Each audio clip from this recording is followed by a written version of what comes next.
Welcome back to the Ridealong channel here on a beautiful sunny day in Vassiliki in Greece, where I'm going to have a little discussion with myself, with you guys watching, about hand positions on the boom. Where should they be and what might happen if we start moving them around the boom.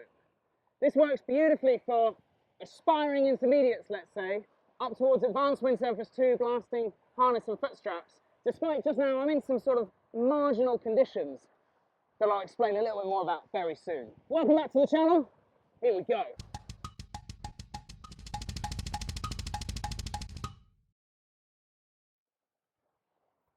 Welcome back to the channel just here then, where with the camera up nice and high, me staring almost straight into the sun to help you guys out, you should have a nice clear view of where my hands are on the boom.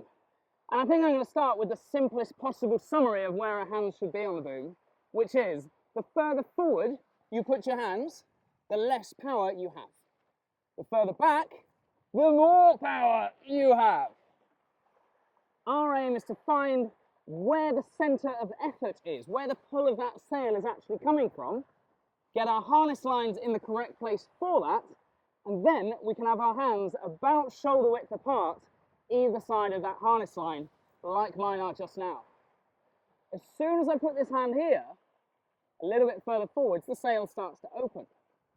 Starts to depower me, and despite the gust I'm in right now, I can't get going without having to put my other hand even further back, which then involves tons of effort all the way across my chest just here.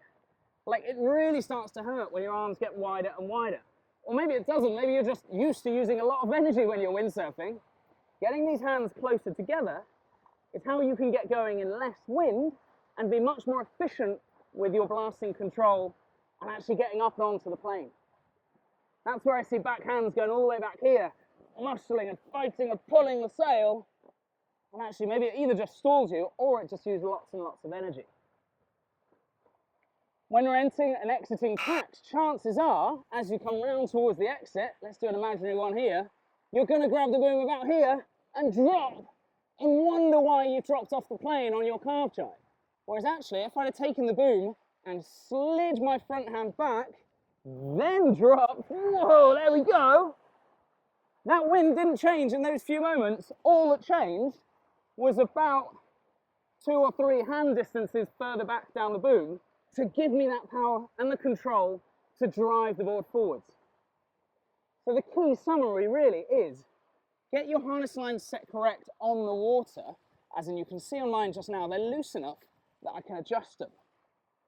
Once you've found the right place for your harness lines, you should then be able to have your thumbs on top of the boom and control the harness and control the sail with narrowish hands, as in shoulder width apart. Any wider, you're using more energy to possibly get a similar effect, but it's just not necessary.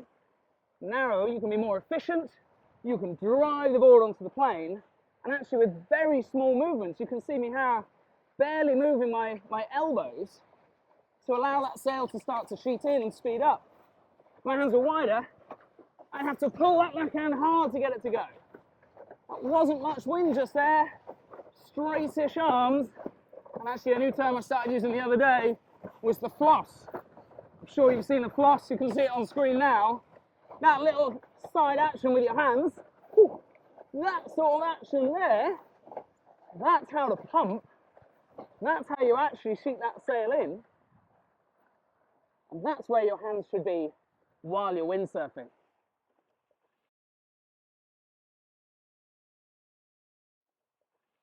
Thanks as always for joining me here in Vassiliki for this little ride-along session.